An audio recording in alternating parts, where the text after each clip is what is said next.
i nattens skog. Aku tidak sabar menunggu waktu maghrib yang tinggal beberapa menit lagi. Aku menatap kebun jati milik Pak Lurah sembari menunggu adzan maghrib dikumandangkan. Saat aku tengah berkecambuk dalam pikiranku sendiri, tiba-tiba Wira menepuk pundakku. "Maaf Mas Bino, ini tadi siang saat Mas Bino di Puskesmas, saya mendengar suara benda berjatuhan. Saya kira itu Mas Bino, tapi karena Mas Bino tidak menjawab panggilan saya masuk dalam kamar. Lalu saya menemukan keris ini di bawah pintu." Wira menyerahkan keris pemberian Ki Rekso padaku. Jika aku bandingkan suara Wira yang santun dan pelan, jelas berbeda dengan suara lelaki yang memarahi Pak Mul. Apa lelaki itu Pak Lurah? "Oh iya Wir, ini souvenir punya saya. Mungkin karena saya tadi terburu-buru ke Puskesmas, jadi terjatuh dari tas saya." Aku langsung menyambar keris yang dipegang Wira. "Souvenir?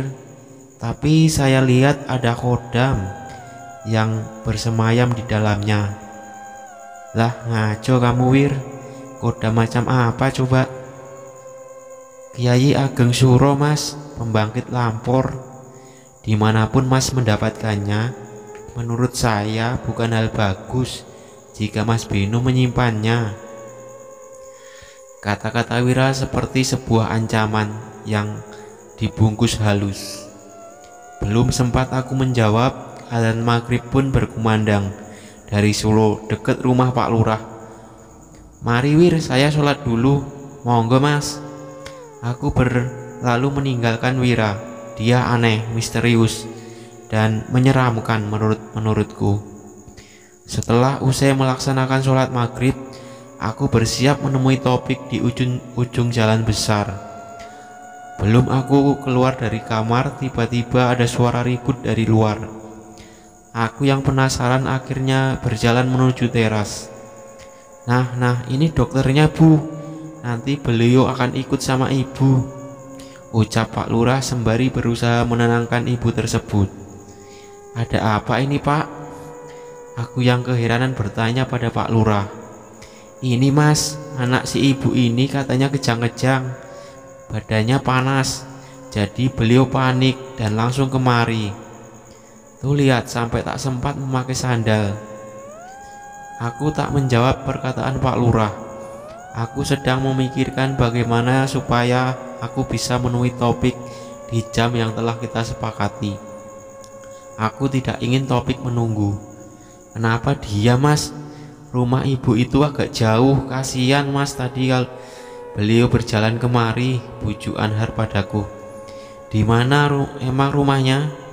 "Itu ke arah selatan." Kenapa harus berlawanan arah dengan tempat janjianku? "Pakai motor saya saja Mas." "2 motor Mas Ben sendiri, biar saya bonceng ibu ini." Aku langsung setuju dengan tawaran Anhar, dan kami langsung menuju rumah tersebut. Setiba aku di rumah ibu, anak itu masih dalam keadaan kejang. Setelah beberapa penanganan, kondisinya mulai membaik. Lalu aku memberikan obat. Lalu si ibu bercerita bahwa dia sangat panik karena dia hanya sendiri, sedangkan suaminya meninggal 3 bulan yang lalu karena ulah dari teror Lampor. Aku melihat jam yang melingkar di pergelangan tangan. Waktu menunjukkan pukul 8 kurang. Sudah terlalu jauh dari waktu yang aku janjikan. Setelah berpamitan pada si ibu, aku izin pada Anhar jika aku ingin ke Puskesmas karena ada barang yang tertinggal. Tentu saja ini hanya sebuah alasan. Anhar mengangguk. Lalu aku langsung lebih dulu tancap gas. Aku sedikit ngebut, selain karena soal waktu. Di desa ini meskipun baru jam 8, tapi suasana bagaikan tengah malam. Bagaimana tidak, kanan dan kiriku hanya pepohonan, kebun dan hutan. Jalannya hanya berupa kerikil-kerikil kecil. Warga di sini masih kuat dengan kata pamali. apalagi dengan teror lampor yang sedang bergentayangan semakin menambah ketakutan di desa ini. Setiba aku di ujung jalan desa, aku tidak melihat Topik. Apa dia sudah pulang karena terlalu lama menunggu? Aku turun dari motor, berjalan ke warung depan yang masih buka. Maaf Pak, permisi. Bapak tadi melihat seorang lelaki berbadan sedikit gemuk, tidak? Aku bertanya pada bapak yang menunggu di warung. Bapak itu tersenyum. Oh, Topik murid Ki Rekso. Tadi di sini ngopi. Saya tanya lagi nunggu temen, katanya sudah lama dia nunggu, lalu dia pergi. Ada yang menjemputnya ke sini. Berbisik gitu lalu mereka langsung pergi. Baru saja sekitar 15 menit yang lalu, Mas. Aku merasa bersalah. Topik kesal menungguku. Bapak tahu di rumah Ki Rekso? Wah, mau ngapain Mas kesana? Mau melet cewek ya? Bapak warung itu mengudaku. Ngaco Bapak. Bukan, saya ada perlu saja. Jika tidak terlalu penting, lebih baik Mas jangan berurusan dengan Ki Rekso. Memangnya kenapa Pak? Ya mau bagaimanapun Ki Rekso itu dukun Mas. Aku mengerti ucapan bapak penjaga warung itu. Namun untuk mengetahui ini semua dari Ki Rekso juga sangat penting. Lalu bapak itu menyuruhku masuk ke dalam hutan. Jika aku beruntung, aku akan menemukan rumah Ki Rekso. Namun jika sedang sial di demit hutan pun bisa aku temui. Aku mengucapkan terima kasih lalu masuk ke dalam hutan. Sudah 10 menit aku terus berjalan. Tidak ada apapun, hanya pohon-pohon besar bermandikan cahaya bulan. Tiba-tiba aku mendengar suara besi saling beradu.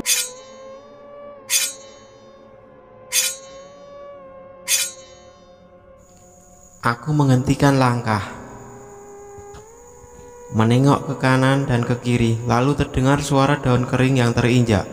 Suara seseorang berjalan. Bukan, ini lebih dari seseorang.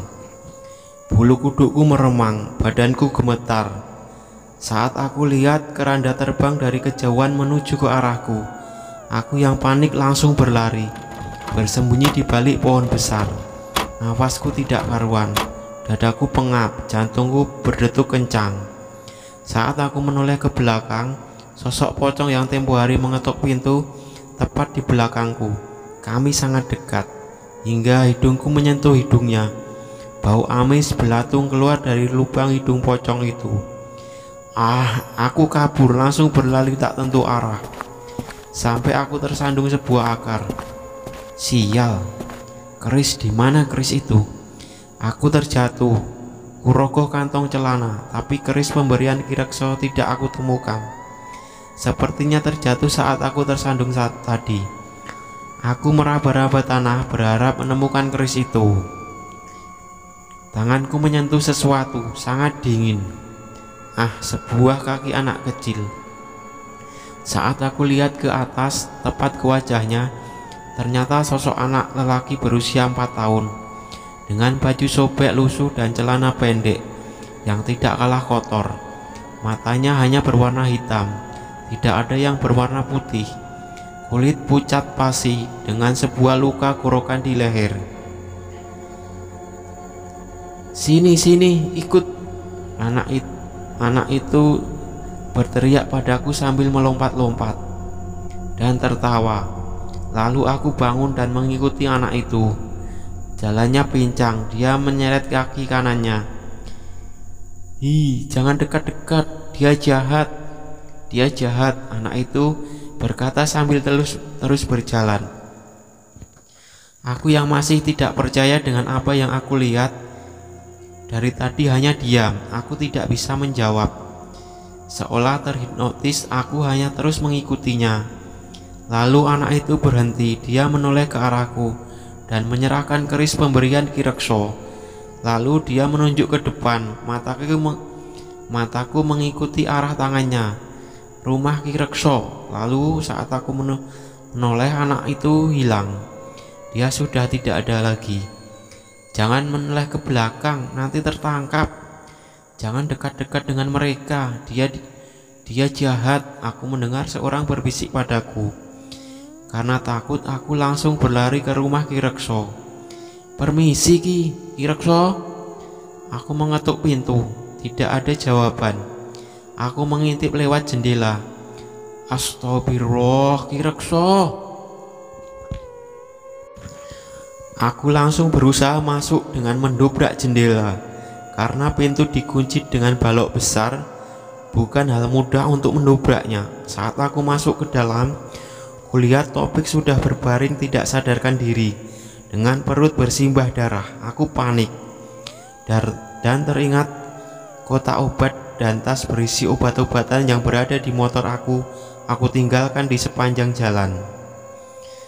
Kulihat Ki Rekso masih hidup, meskipun sebuah keris tertancap di dadanya. Ki, bertahanlah, aku akan membantu semampunya. Jangan, ini memang sudah takdirku. Biar aku nikmati sekarat ini. Biarkan ini sebagai penebus semua kejahatanku.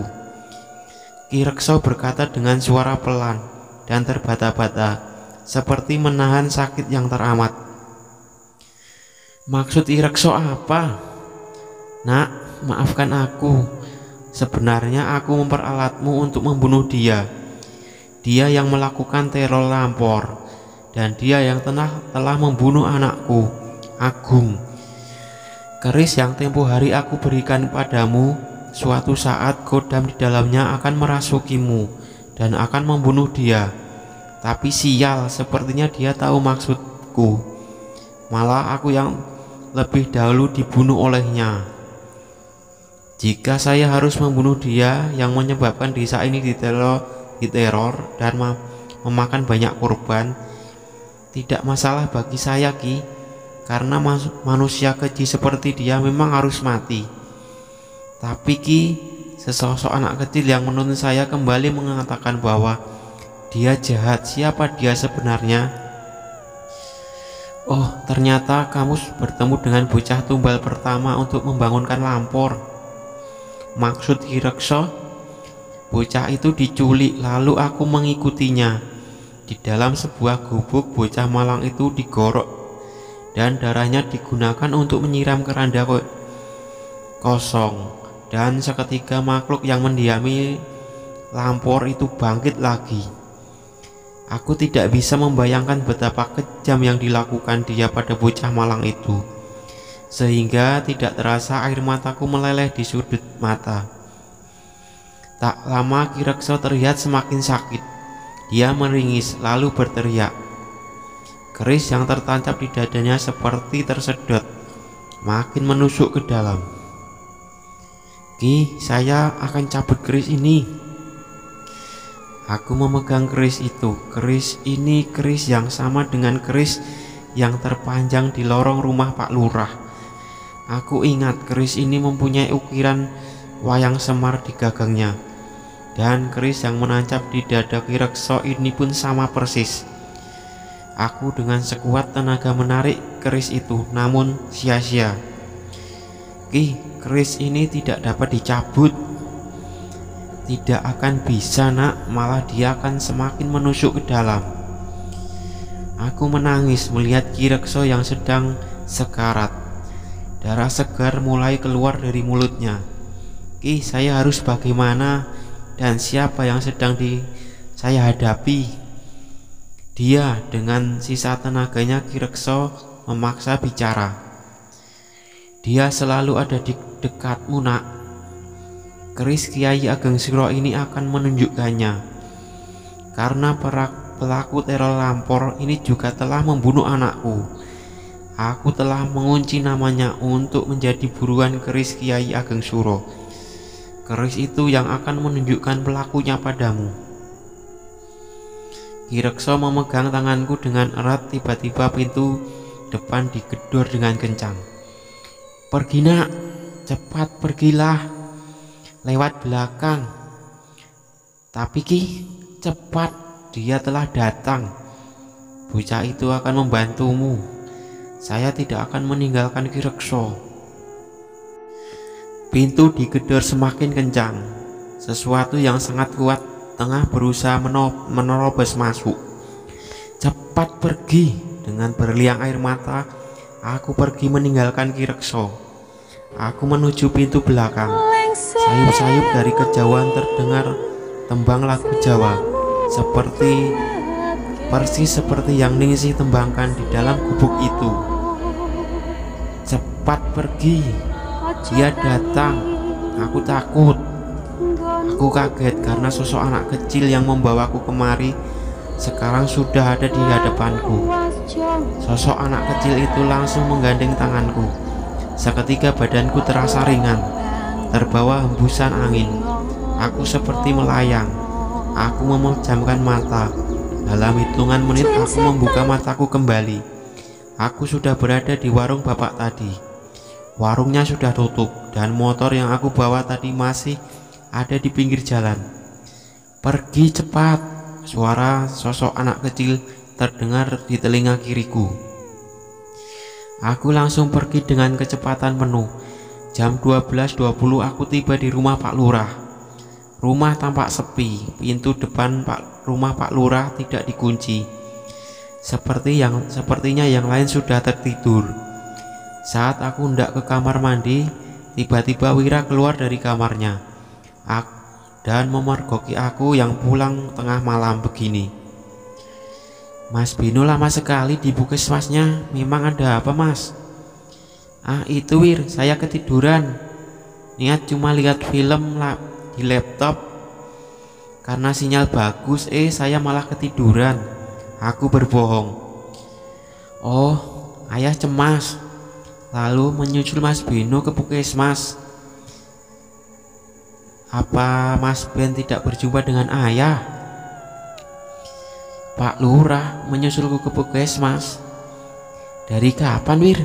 Saya tidak bertemu dengan Pak Lurah. Dari jam 10 malam loh, Mas. Masa nggak ketemu? Tanya Wira sambil mengerutkan dahi. Apa Pak Lurah mencariku? Karena sampai saat ini beliau belum ada di rumah. Tidak, Wir, saya tidak berjumpa dengan Pak Lurah. Wira terdiam, lalu dia menatapku dari ujung kaki sampai ujung kepala. Maaf Wir, saya mau ke belakang dulu. Silahkan Mas. Aku pergi meninggalkan Wira. Kulihat dia masuk kembali ke dalam kamar. Aku berjalan menuju dapur.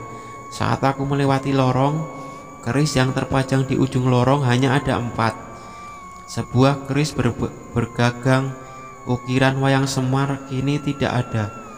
Berarti sepertinya benar, keris yang tertancap di dada Ki Rekso berasal dari rumah ini. Pelaku pembunuhan Topik dan Ki Rekso adalah seseorang di rumah ini. Lalu siapa? Apa Ningsih? Setelah menunaikan sholat subuh, aku keluar rumah untuk menghirup udara pagi. Aku melihat beberapa orang warga lewat dengan terus memukul kentungan. Ki Rekso meninggal, Ki Rekso meninggal. Di desa ini belum ada speaker. Beginilah cara warga untuk mengumumkan sesuatu. Aku langsung menghampiri seorang bapak yang ada di barisan paling belakang. Maaf, Pak, kapan Ki Rekso meninggal? Mas, semalam. Salah satu anak muridnya yang baru pulang dari desa sebelah menemukan Ki Rekso dan seorang muridnya sudah meninggal dengan beberapa tusukan. Sepertinya Ki Rekso dibunuh. Aku terdiam, teringat kejadian semalam saat Ki Rekso sekarat di hadapanku, dan Topik, lelaki baik itu juga menjadi korban. Ada apa Mas? Wira mengagetkanku. Ki Rekso Wir, beliau meninggal dunia. Wira tidak menunjukkan ekspresi apapun, santai seolah sudah tahu atas kejadian ini. Mungkin pesaing Ki Rekso yang melakukannya, Wira berkata padaku. Meskipun Ki Rekso jahat untuk melakukan perbuatan keji, itu tidak bisa dijadikan alasan Wir. Karena sepertinya Ki Rekso sudah menyesali semua perbuatannya. Saat aku tengah berbincang dengan Wira di halaman rumah, lalu Pak Mul datang. Loh, lagi pada ngapain sini? Habis jogging ya? Bukan Pak, ini Ki Rekso meninggal. Aku menjawab pertanyaan Pak Mul. Pak Mul nampak kaget, lalu dia menoleh ke arah Wira. Wira masih berekspresi datar. Oh iya, semalam Pak Lurah nginep di rumah saya. Karena ada beberapa tugas yang harus kami kerjakan hingga larut malam. Sekarang beliau masih tertidur. Tidak sampai hati aku membangunkannya. Wira mengangguk. Mungkin semalam setelah mencariku Pak Lurah pulang ke rumah Pak Mul. Mari Ben, saya masuk dulu. Pak Mul lalu masuk ke dalam. Tunggu, keris bergagang wayang Semar itu terselip di belakang celananya. Apa Pak Mul yang membunuh Ki Rekso semalam?